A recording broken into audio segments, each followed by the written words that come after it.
오늘 우리가 함께 볼 말씀은 창세기 15장 1절에서 11절까지의 말씀입니다. 우리 함께 기도하고 말씀 보겠습니다. 말씀으로 이 땅에 오신 주님, 죄인인 우리를 예배의 자리로 불러주시니 감사합니다.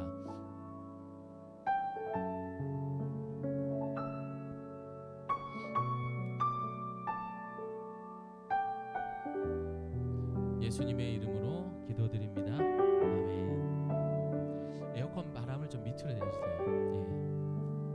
여러분, 아까 찬양하면서 솔직히 엄청 재채기가 나올 뻔한 걸 참고 했습니다, 여러분. 에어컨 바람을 항상 밑으로 부탁을 드리겠습니다. 우리 한 절 한 절 같이 교독하고 우리가 합독하도록 하겠습니다. 이후에 여호와의 말씀이 환상 중에 아브라함에게 임하여 이르시되, 아브라함아 두려워하지 말라. 나는 내 방패요 너의 지극히 큰 상급이니라.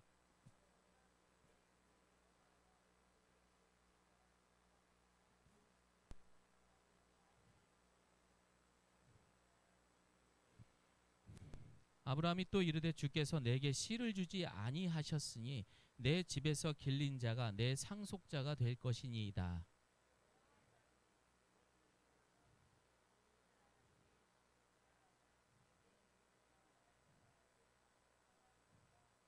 그를 이끌고 밖으로 나가 이르시되, 하늘을 우러러 무뼈를 셀 수 있나 보라. 또 그에게 이르시되, 내 자손이 이와 같으리라.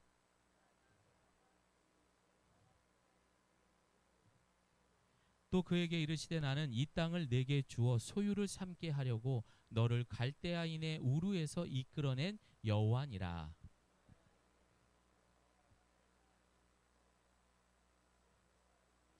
여호와께서 그에게 이르시되, 나를 위하여 3년 된 암소와 3년 된 암염소와 3년 된 수잔과 산 비둘기와 집 비둘기 새끼를 가져올지니라.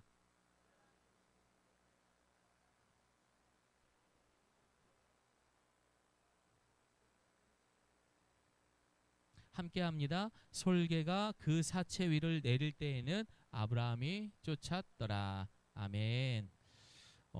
다음 주 말씀은 당연히 15장 12절부터 이제 마지막이 되겠죠. 여러분 꼭 말씀 보시기 전에 묵상하셨으면 좋겠습니다. 리빙스턴이라는 아프리카를 참 열심히 섬겼던 선교사님 하면은 리빙스턴이죠. 이 리빙스턴은 아프리카에는 그 당시에 아직까지도 미개인들이 너무나 많았죠. 소위 말하는 식인종, 우글우글거리는 그런 미지의 땅에서 16년 동안 이제 선교 활동을 마치고 고국으로 돌아오게 됩니다. 그리고 선교 보고를 하고 난 다음에 한 청년이 그에게 질문을 합니다. 선교사님, 어떻게 그 무섭고 참 어려운 그런 어두운 곳에서 선교를 할 수 있었습니까? 그러자 선교사님은 이렇게 대답을 했습니다. 자, 함께 읽습니다. 시작. 내가 너희를 고아와 같이 버려두지 아니하고, 그렇게 말씀하셨고요. 또 하나 마태복음 시작. 볼지어다 내가 세상 끝날까지 너희와 항상 함께 있으리라. 다 같이 아멘 합니다. 나의 선교 방법은 아주 간단했습니다. 내가 지금 말씀드린 이 하나님의 약속하신 이 말씀을 믿었기 때문입니다. 다른 스킬이 없었어요. 그냥 말씀을 믿었던 것 뿐이래요. 여러분 저를 따라합니다. 신앙생활은 심플하게, 이 멋을 내더라도 너무 화려하게 하면 오히려 과할 수가 있잖아요. 그런데 오늘 우리 예가교회 성도님들의 이 옷차림처럼 아주 심플하게 입었을 때 옆에 사람 한번 보세요. 얼굴 얼마나 이쁜지 좀 보세요. 이렇게 예쁘게 입을 수 있는 것처럼 신앙생활도 심플하게 할 수 있기를 소망합니다. 모름지기 고난이라는 것, 이 고난을 우리가 당해요. 그러면 이 고난의 끝이 분명한 보상과 보답이 약속되지 않았다라고 하면 그 고난은 어떻게 될까요? 그건 불행이죠, 여러분. 얼마나 힘들겠어요. 하지만 그 고난 뒤에 약속이 분명하게 있다라고 하게 된다면 그 시간은 분명 우리에게 아름다웠던 추억이 될 줄을 믿습니다. 결국 그 고난을 성경대로 해석해서 말씀드리면은요, 약속이 보장이 됐어요. 얘야, 그것은 연단이고 분명한 소망이 될 것이다. 아멘입니다. 그래서 우리는 이 광야와 같은 세상 속에서 말씀을 통해 약속하신 주님의 말씀을 경외하며 살아갈 수 있기를 소망합니다. 오직 그것만이 우리가 세상을 견딜 수 있는 방패가 되는 거예요. 여러분은 지금 무엇을 방패로 삼아 세상을 살고 있습니까? 우리의 방패는 하나님밖에 없어요. 여러분, 이제 9월이 시작되었습니다. 오늘 주시는 말씀 그리고 성찬식을 통해서 정말 나의 방패가 되는 분은 여호와 하나님 한 분입니다라고 새롭게 되기를, 또 그렇게 다짐하는 오늘 예배가 되기를 소망합니다. 오늘 본문 1절을 보면은요, 하나님은 아브라함에게 두려워하지 말라 이렇게 이야기를 합니다. 자, 그리고 내가 너의 방패다 이렇게 말씀을 하십니다. 그렇다면은 여러분, 저를 볼게요. 아브라함은 과연 무엇을 두려워했을까요? 그래서 하나님께서 두려워하지 말라 이렇게 이야기했을까요? 이것을 우리가 알기 위해서 오늘 본문 1절을 보게 되면 이후에라고 시작을 합니다. 이후에라면은 우리 지난주에 창세기 말씀 14장을 보게 되면 아브라함이 어떤 일들을 했었죠? 여러분, 전쟁을 했잖아요. 전쟁을 했잖아요. 이기고 소돔 왕의 제안도 이 아브라함은 거절을 했었습니다. 그렇게 담대하고 용감했던 사람이 아브라함이었습니다. 그런데 하나님은 두려워하지 말라라고 말합니다.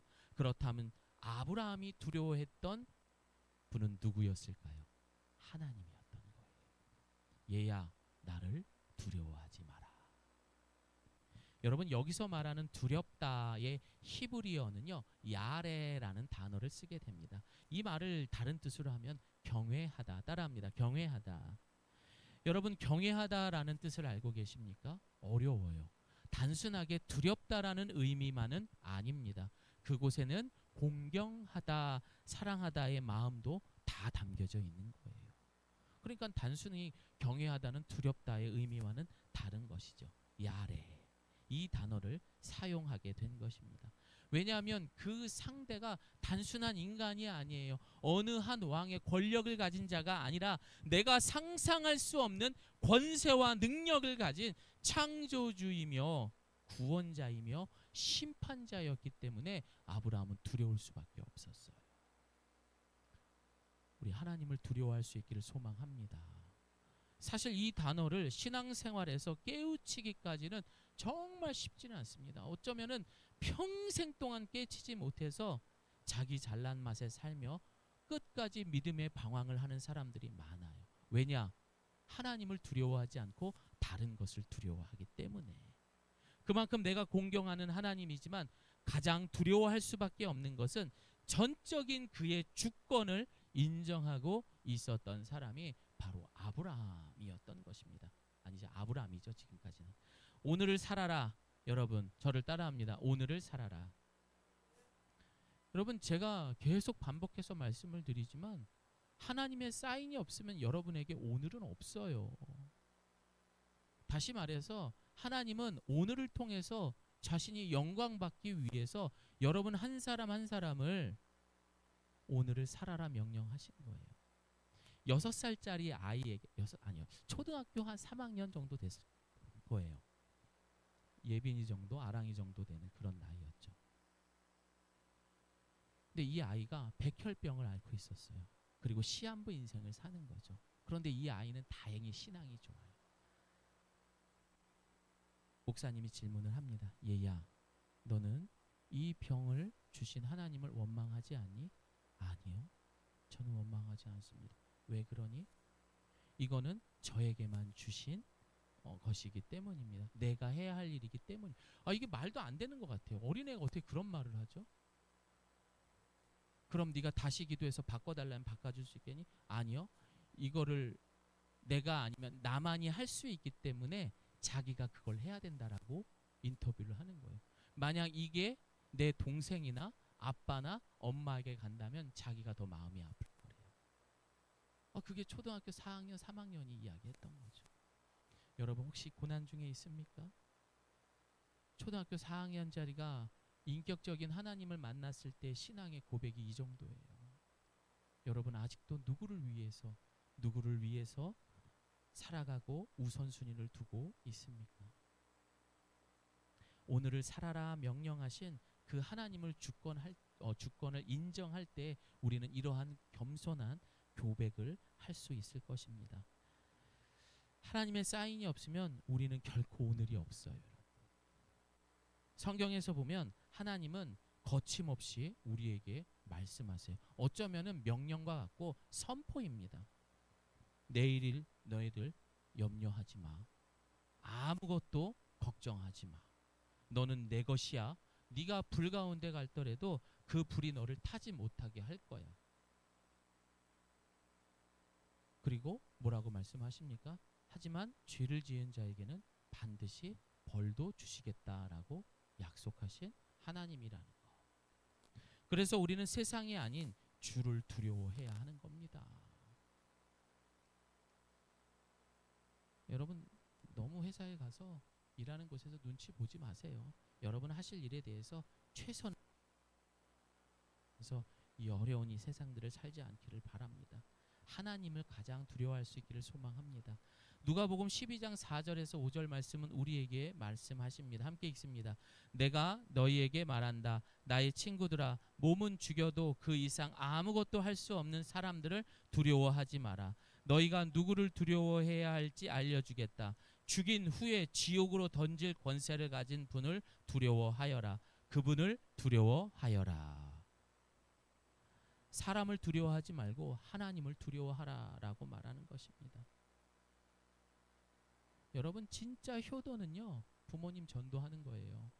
여러분 진짜 자식을 사랑하는 거는 우리 자녀를 믿음의 유산을 물려주는 거예요. 그게 전부예요. 그 뒤에 6절과 7절을 보게 되면은 이제 이렇게 말을 합니다. 참새 5마리가 두 아사리온에 팔리지 않느냐. 아사리온이라는 것은 아주 작은 단위의 동전을 말하는 거예요. 그 가운데 하나도 하나님께서 잊으신 것이 없다. 그러면서 누가복음 12장 7절 그 다음에 뭐라고 말씀하십니까? 시작. 하나님께서는 내 머리카락까지도 다 세고 계신다. 두려워하지 마라. 너희는 많은 참새들보다 훨씬 더 귀하다. 아멘. 이것이 바로 하나님을 경외하는 거예요. 두려워해야죠. 지옥불에 던지는 분이니까. 하지만 니네들 머리카락 숫자까지 세고 너를 귀하게 여기는 그것을 알고 있는, 그게 바로 경외하는 거예요. 그러나 문제는 이 두려움이 원래는 하나님을 향해서만 두려워해야 합니다. 하나님만 두려워하게끔 우리는 창조가 되었던 거죠. 하지만 언제부터인가 우리가 육신의 죄로 말미암아 돈, 사람, 명예, 자존심 이런 것들을 두려워하기 시작을 합니다. 하나님과 등 돌리며 이 경외함을 잊어버리게 된 것입니다.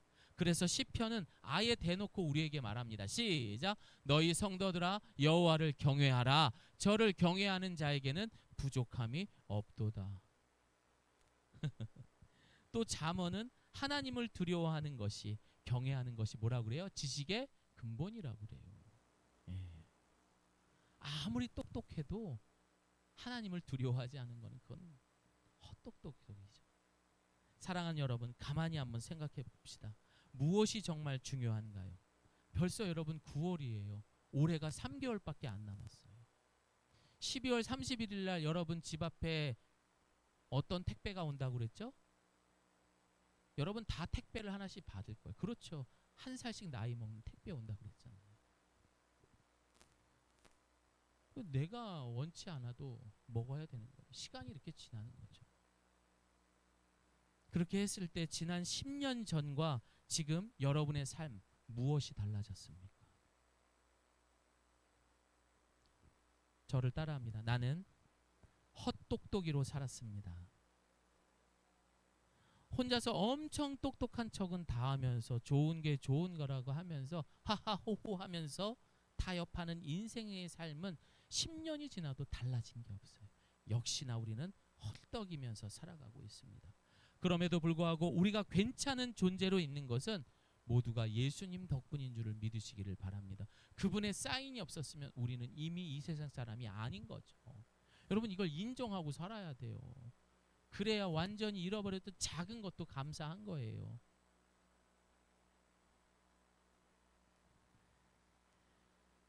자녀들이 어느 순간부터 부모들에게 버릇도 없어져요. 대들기도 합니다. 부모를 우습게 생각하는 자녀들이 있습니다. 제2차 성장기라고 말하죠. 아랑아, 예빈아, 그래? 대들고 늘 예, 어머니 제가 하겠습니다. 이렇게 하니? 우리 아랑이 캠프 때 열심히 이렇게 기도했는데 모기가 입술을 물어가지고 보톡스를 한 대씩 맞은 것처럼. 그래도 아랑아 이뻐. 네. 너무 열심히 예쁘게 기도했어요. 근데도 이 아이들의 회개기도 제목이 뭐냐? 부모님 말을 안 들었대요. 그러면서 엉엉 울더라고요. 근데 너무 예쁜 거예요. 단순한 심적인 변화 때문에 아이들이 이렇게 부모를 대들고 만만하게 보고 그런 게 아닙니다. 부모와 자녀 사이는 힘의 관계가 아니에요. 위아래의 관계가 아니라는 거죠. 이들 나름대로의 다름이 있는 질서가 있어야 하는데 그 경계선이 없고 어느 순간부턴가 부모는 자녀들에게 내가 너를 먹여주고 입혀주고 재워주는 사람이야 라는 기계적인 갑과 을의 관계로 부모가 일방적으로 만들어버린 거예요. 대답해. 그렇게 해야 돼. 너. 그래서 자녀들은 부모에 대해 감사는 있지만 말이 안 통하죠. 우리 엄마 아빠는 말이 안 통해요. 그러면서 어떻게 되죠? 이 아이들은 친구라든지 핸드폰이라든지 집에 오면 부모한테 인사는 안 해도 걔한테는 달려가서 인사를 합니다. 반려견을 의존하죠. 왜냐하면 이들의 본질 안에는 입시, 취업, 그리고 온통 세상이 주는 비교의 대상으로 사실상 너무나 가득 차 있죠. 그런데 소통할 사람이 없는 거예요. 당연한 거죠. 그런데 이 모든 삶의 시작과 이 자녀들이 이렇게 된 것은 누구에게 배웠어요? 아이들을 세 그룹으로 나눈 뒤 첫 번째 그룹에게는 인형을 공격하는 모습을 보여줍니다.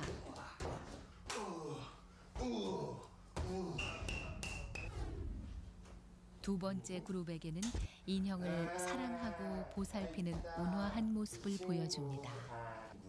멋있다. 우와.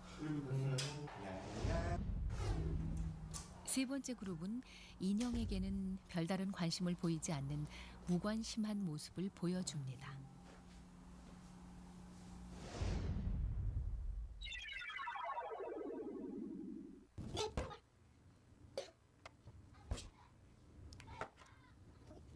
잠시 후 첫 번째 공격 모델을 본 아이들을 똑같은 방에 들여놓자 아이들은 들어오자마자 아까 본 그대로의 모습을 모방합니다.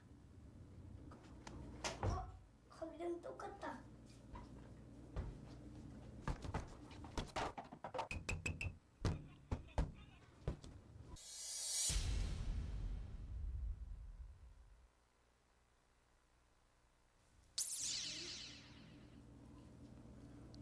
두 번째 친절 모델을 본 아이들입니다.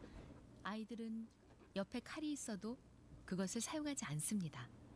정확히 자신이 본 행동을 그대로 따라합니다.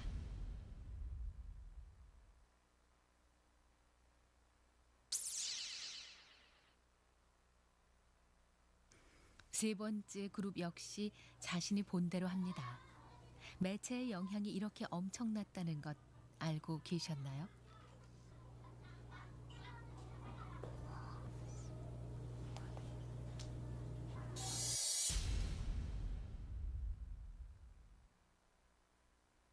자, 여러분 지금 보셨던 것처럼 이 영상은 미국의 굉장히 유명한 심리학자가 실험했던 그 결과입니다. 이거는 정말로 신뢰할 만한 내용입니다. 결국 자녀는 누구를 닮은 거예요? 부모가 했던 모습 그대로 담는 거예요. 그리고 그대로 행동을 하는 거죠. 그래서 술을 좋아하고 담배를 피게 되면 자녀도 똑같이 하는 거예요. 폭력적이면 부모의 폭력적인 걸 담는 거고, 욕을 하면 그걸 담는 거고, 도벽을 하거나 누구를 흉보는 거를 많이 하면은 아이들도 똑같이 되는 거고, 거짓말을 잘하는 부모라면 거짓말을 잘하는 자녀가 되는 거고, 기도와 말씀을 늘 보는 부모라면 아이들도 교회 가는 걸 즐거워하고 말씀과 기도에 집중하겠죠. 어린이집 초등학교 졸업하면 점점 내 자녀는 핏줄이 아니라 여러분 남보다도 더 먼 타인이 되어갑니다. 그렇게 애지중지 키웠는데 타인이 되는 거죠. 이건 누구도 탓할 수 없어요. 내가 한 행동 그대로 그 아이는 그대로 할 겁니다. 사랑하는 여러분, 내가 우리 자녀를 보호하고 다 하는 것 같지요. 그러나 결코 그렇지 않습니다. 우리 자녀의 주권은 부모가 아닌 우리 주님께 있습니다. 빌립보서 2장에서는요. 두렵고 떨림으로 너희 구원을 이루라. 너희 안에서 행하시는 이는 하나님이시니라고 말하고 있습니다. 이 말씀은 하나님께서 우리를 보호하시기 위해 일하고 계시기 때문에 우리가 하나님을 경외하고 두려워해야 한다라는 말씀입니다. 사랑하는 여러분, 정말 소중한 것을 지키고 이 땅에서뿐만이 아니라 죽음 이후에도 영원한 것의 주권자를 날마다 경외하며 인정하는 저와 여러분 되기를 소망합니다. 이것이 이 광야와 같은 세상을 살아가는 진짜 방패가 되는 거예요. 내가 애한테 야 우리 이번에 이렇게 해가지고 어디 여행을 가고 야 내가 이번에 이런 신발을 사, 아니요. 하루에 딱 10분만이라도 기도해 주세요. 걔 공부도 잘하고 걔 바르게 잘한다니까요. 20년 30년 지나도 너 어디 갔다 온 거 기억? 아니? 애들이 하는 말이 뭔지 아세요? 엄마가 나한테 해준 게 뭔데? 제 고등학교 때 그거 한번 말했다가 털이개로 얼마나 얻어맞았는지 얼굴에 이렇게 자국이 나서 엄마보다 등치는 크니까 뭐 할 수가 없으니까 그렇게 되는 거예요. 맞아야죠. 대들면 적당한 체벌도 필요합니다. 어쨌든 그래도 목사 됐잖아요. 예. 아브라함은 웬만하면 하나님께서 말씀하시면 묵묵히 그대로 순종하는 사람이었습니다. 그런데 15장에서 처음으로 하나님께 질문을 합니다. 하나님, 저는 그런데 자녀가 없어요. 그러나 하나님은 그동안 아브라함에게 뭐 12장을 보면 내가 너에게 큰 민족을 이루게 하고 이 땅에 자손을 주게도 하고 또 13장에 보면은 티끌과 같이 하겠다라고 약속들은 다 했는데 상속자가 나타날 거라는 말씀은 없었던 거예요. 그러니까 아브라함은 의심이 됐던 거죠. 여러분 고대에는 자식이 없는 경우 양자에게 가업을 물려줘야 했었습니다. 그래서 오늘 본문을 보면은 자신의 충직한 종인 엘리에셀을 양자로 삼아 그에게 이 모든 것들을 상속해야 하는 그런 상황이 되었던 거죠. 그렇기 때문에 아브라함은 그에게 하나님에게 질문했던 것입니다. 그리고 주님은 뭐라고 답을 주십니까? 시작. 여호와의 말씀이 그에게 임하여 이르시되 그 사람이 네 상속자가 아니라 내 몸에서 날 자가 내 상속자가 되리라 하시고. 사랑하는 여러분, 하나님은 우리의 기도를 들으시고 응답하시는 하나님이십니다. 응답하세요. 그런데 내가 기도해서 바로 이루어지는 것이 아니다라고 불신하기 때문에 에이 아니야라고 하는 분들이 많죠. 하나님의 그 때에 반드시 이루어지고 확인할 수 있습니다. 5절을 보게 되면은 뭐라고 답을 하세요? 그를 이끌고 밖으로 나가 이르시되 하늘을 우러러 무뼈를 셀 수 있나 보라. 또 그에게 이르시되 내 자손이 네 핏줄에서 난 자손이 이렇게 많게 된다라고 하나님은 보이지 않지만 약속을 하셨던 것입니다. 아브라함은 이것을 믿었습니다. 왜요? 2절에 아브라함이 이르되 주 여호와여, 즉 성경에 처음으로 하나님을 향해서 아브라함은 주 여호와라고 고백을 했기 때문입니다. 이 뜻은 무슨 뜻이냐? 히브리어로 따라합니다. 아도나이. 예. 그 당시에는 야훼라는 말을 함부로 입에 올릴 수가 없었어요. 이 성경을 기록하던 사람이 이 주님이라는 여호와의 이름을 쓸 때에는요 어떻게 합니까? 목욕을 하고 왔었대요. 그리고 그 이름을 다시 적었대요. 그 정도였었어요, 여러분. 근데 우리는 예수님 때문에 이렇게 편하게 우리가 신앙생활 할 수 있는 거예요. 그만큼 아브라함은 하나님을 의지하고 그가 나의 전부임을 고백한 믿음이었던 것입니다. 에어컨 좀 켜주세요. 미국 하버드 대학의 경제학자로서 미 경제학자의 회장을 역임하고 국방성 경제 고문을 지낸 존 코넬스 캠브레이스 교수. 저 처음 봤던 분이에요. 예, 근데 이 분이 A Life in Our Times라는 책에서 보게 되면은 자기 집에 고용되었던 일하던 가정부 에밀리 윌손이라는 여인의 이야기가 다루고 있습니다. 한 번은 미국 대통령이 이 백악관에서 이 교수님에게 전화를 합니다. 급한 일로요. 여기는 백악관입니다. 급한 일로 통화할 일이 있으니 갤브레이스 교수를 좀 바꿔주시오. 그때 이 하인은 이렇게 말합니다. 지금 피곤하셔서 낮잠을 자고 계십니다. 바꿔드릴 수가 없습니다. 대통령은 상기된 음성으로 다시 말을 합니다. 아니 지금 나 대통령이야. 나 대통령이라고. 지금 급하니까 다시 당장 빨리 깨우십시오 라고 말하자 이 하인은 이렇게 말했다고 합니다. 죄송합니다. 대통령 각하. 저의 주인은 게일브레이스 교수이고 저는 그를 위해 일하도록 고용된 사람입니다. 그러니 이해해 주십시오. 야, 책에 담을 만하다라는 생각이 들지 않습니까? 한 나라에, 그것도 미합중국의 대통령이 전화를 했는데 거절을 한 거예요. 그러자 대통령은 후에 갤브레이스 교수를 만나서 이렇게 이야기를 했다고 합니다. 당신의 가정부에게 꼭 이 이야기를 해주십시오. 내가 당신을 백악관에 고용하고 싶다고. 여러분 대단하지 않습니까? 사랑하는 성도 여러분, 우리가 예수를 믿고 그리스도인이 된 순간부터 우리가 하나님과 예수님에게 주님이라고 부르기 시작합니다. 이것을 구약적인 하나님의 이름으로 아도나이라고 말한 것처럼 시편 16편을 보게 되면 다윗은 내가 여호와께 아뢰되 주는 나의 주님 아도나이이시오니 주밖에는 나의 복이 없나이다 라고 고백하며 자신의 고난과 억울함을 위해 아도나이 되시는 주님께 시를 쓰게 된 것입니다. 이 말의 뜻은 무슨 말입니까?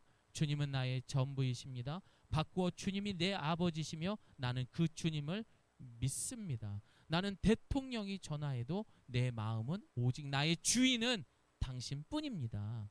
그 이야기인 거예요. 아브라함이 그 믿음이 있었던 거죠. 사랑하는 성도 여러분, 우리가 주님이라 부를 수 있는 것은 큰 은혜입니다. 아브라함도 다윗도 그 주님이라는 전제에 자신의 기도와 응답 그리고 그 삶을 주님께 맡기고 갔던 인생드림을 잊지 마시고 오늘부터 아도나이 즉 주님의 이름을 부르며 앞이 보이지 않을 때 편안하게 그 이름을 부를 수 있기를 소망합니다.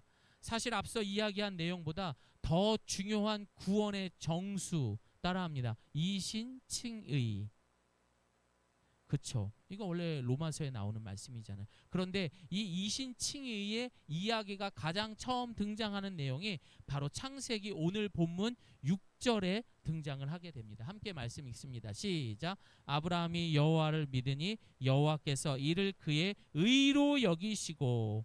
인간은 본질적으로 죄인입니다. 아브라함도 예외는 아닙니다. 여기서 사용되는 믿으니의 동사 히브리어는 아만이라는 단어입니다. 믿으니에 대한 동사, 그것을 아만이라고 합니다. 이 뜻에서 나온 말이 무슨 말이죠? 아멘. 아멘이 믿습니다. 내가 믿으니 그렇게 유래가 되는 것입니다. 확신을 갖는다. 변함이 없다. 흔들림이 없다. 믿음이란 이런 것. 아멘이라고 하는 거예요. 과거 믿음은 하나님 편들며 사는 것이라고 말했던 것처럼 하나님은 우리의 삶의 이런 마음가짐을 보십니다. 물론 우리가 살다 보면 실수할 수 있습니다. 아브라함 봤잖아요. 자기 부인까지 팔아먹었잖아요. 그러나 다시 돌아와 변함없이 흔들림 없이 확신을 갖는 것처럼 믿음으로 살아갈 때 그것을 의로 여기셨다. 다시 말해 하나님과 온전한 관계가 되었다라는 것입니다. 이것이 바로 믿음으로 구원받는 원리인 이신칭의가 되는 것입니다. 여러분, 그래서 제가 이신칭의, 즉 의롭다함에 대한 결과의 말씀을 로마서 5장 1절에서 5절 말씀을 주보에다 실어놨어요. 성경 말씀을 메시지 성경으로. 이거 꼭 읽어보십시오. 이신칭의에 대한 성도의 누림이 어떤 건지, 그것을 꼭 주보를 통해서 말씀을 읽어보시기를 바랍니다. 그리고 본문 9절에서 10절을 보면 나를 위하여 3년 된 암소와 3년 된 뭐 암연소, 뭐 순양, 산비둘기, 집비둘기 새끼들을 다 가져와서 제사를 지는 뭐 이런 얘기를 하잖아요. 그런데 그 제사를 드리는 이거 제물들을 본문을 보면 다 쪼갠다라고 이야기를 합니다. 이건 뭘 상징하는 거죠? 따라합니다. 피, 고통, 죽음, 이걸 내포하고 있는 거예요. 그래서 이 제물을 통해서 드리는 죄인 인간과 이 제사를 받으시는 하나님 사이에 뭐가 세워지는 거예요? 언약이 세워지는 것입니다. 죽음으로 언약을 굳게 지키겠다라는 아브라함의 결단이 담겨져 있는 거예요. 하나님, 저 별에 셀 수 없는 수만큼 나의 핏줄이 생긴다라는 것을 이 제물을 통해서 피의 약속, 고통의 약속, 죽음의 약속을 내가 믿습니다의 의미가 담겨져 있는 것입니다. 아브라함의 제사에는 하나님 앞에 생명을 거둔 굳은 결단이 있었던 거예요. 그래서 여러분들이 오늘 이 시간 이 예배 드리는 거요, 예수 그리스도가 희생 제물이 되셨잖아요. 그럼 우리 예배도 뭐가 되는 거죠? 이 예배를 통해서 나의 생명을 걸며 주님의 말씀에 믿습니다. 약속합니다. 언약이 맺어지는 거예요. 그러니까 늘 예배를 하찮게 생각하지 마시고 10분 전, 15분 전에 미리미리 오세요. 오셔서 기도하세요. 여러분, 과거에 제사를 드리게 되면은 몇 시간 전부터, 아니 전날부터 준비해야 되지 않을까요? 근데 우리는 너무 예수님의 그 공로로 쉽게 살아가는 것 같습니다. 여러분, 그러나 우리가 그렇게 피로, 고통으로, 죽음으로 언약을 맺었지만 우리가 이렇게 결단하고 예배당 밖을 나갔어요. 또 사탄의 공격이 있을까요, 없을까요? 애원아 하면서 하겠죠. 그래서 여러분, 창세기 15장 11절은 말합니다. 마지막 절이죠. 오늘 본문 마지막 절은 이렇게 말합니다. 솔개가 그 사체 위에 내릴 때 아브라함이 쫓았더라. 그 제사, 하나님하고 언약을 맺었는데 솔개가 와서 막 그걸 쫓는 거죠. 내가 이렇게 언약을 맺었는데 여러분을 방해하는 거죠. 그때마다 우리는 예수의 이름으로 쫓아낼 수 있는 예가교회 성도 되시기를 소망합니다. 이제 말씀을 마무리합니다. 구원받은 인생은 내가 결정하고 내가 가는 것이 아닙니다. 다시 말해 예수 그리스도의 피와 고통 그리고 죽음을 통한 약속의 결과인 것입니다. 그래서 2000년 전 피와 고난 그리고 죽음을 우리는 잊지 말아요. 여러분, 제가 뭐 오래 살지는 않았습니다. 그래도 내년이면 이제 반백살이 되더라고요. 제가 살면서 가장 힘들었던 때가 언제냐면은 진짜 갈 바를 알지 못했던, 이 목회의 길을 가야 할지 말아야 할지 그 순간에 제가 한 번은 금식 기도하러 이 오산리 기도원을 너무 자주 갔죠. 근데 저희가 그때 응답이 없고 아무 말도 없어요. 난 이렇게 배가 쫄쫄 굴면서 나는 죽을 각오를 하고 하는데, 그때 제가 어떻게 기도했냐면은 아직도 기억에 남는 게 그 흙바닥이었어요. 근데 너무 배가 고프니까 힘이 하나도 없잖아요. 그 흙바닥에 볼을 이렇게 붙이고 침이 이렇게 쥐게 흐르더라고요. 흙이 여기에 다 묻어 있었어요. 하나님, 어떻게 하라고요? 어떻게 하라고요? 저 인생 이제 어떻게 하라고요? 그렇게 하면서 막 꾸역꾸역 참아가면서 그렇게 얼굴에 막 흙을 문대면서 머리를 땅에 박아가면서 그렇게 기도했던 적이 있습니다. 저 그때로 다시 돌아가라면 싫어요. 아주 그냥 너무너무 싫어요. 너무 힘들었어요. 정말 더웠고 정말 습했고 정말 배고팠고 정말 고통스러웠거든요. 다리가 저릴 때마다 이 다리 잘라도 좋으니까 제 기도 응답해 주세요. 근데도 대답이 없으셨어요. 그러니까 이제 바닥에 막 얼굴을 비벼대고 별짓을 다 했죠. 저는 다시 그때로 돌아가고 싶지 않습니다. 사랑하는 여러분, 고난 뒤에 주님을 만났던 그때를 잊지 마십시오. 혹여나 여러분이 고난 속에 반항 속에 있다가 이 자리로 부르셨잖아요. 그 힘들었던 시절을 기억하시면서 그때로 돌아가지 않기를 소망합니다. 그리고 아도나이, 우리 주님을 두려워하십시오. 그분은 여러분을 충분히 죽이기도 하고요, 살리기도 하시는 분입니다. 이 약속을 위해 하늘 아버지는 독생자 하나밖에 없는 아들을 너무나 큰 희생을 치러야 했기 때문에 그 심판도 우리가 상상할 수 없을 만큼 무섭게 되는 것입니다. 구원한달 어떤 사탄의 방해가 있어도 여러분 묵묵히 그 약속을 믿으며 마치 리빙스턴처럼 이 광야에서 그 약속의 말씀을 굳게 믿고 여러분에게 주어진 하루하루의 그 생명을 감사함으로 보낼 수 있는 저와 여러분 되시기를 소망합니다. 우리 함께 기도하겠습니다.